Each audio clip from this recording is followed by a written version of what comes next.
आज રાજકોટના બિલ્ડર દિલીપ લાડાણી જેમણે સૌરાષ્ટ્ર યુનિવર્સિટીની જમીન વિવાદ મુદ્દે કરી સ્પષ્ટતા।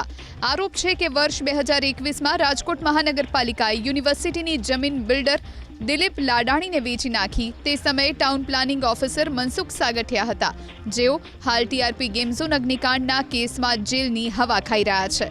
હાલમાં જ સૌરાષ્ટ્ર યુનિવર્સિટીના કુલપતિ ડોક્ટર કમલ ડોડિયાએ મ્યુનિસિપલ કમિશનરને પત્ર લખી જમીન પરત આપવા માંગ કરી છે।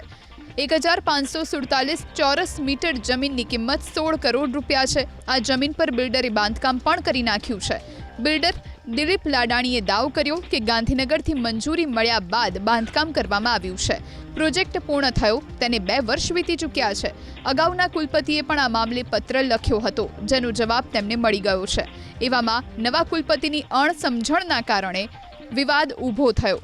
વિવાદ મામલે દિલીપ લાડાણી કાયદેસરની કાર્યવાહી કરવાની પણ તૈયારીમાં છે।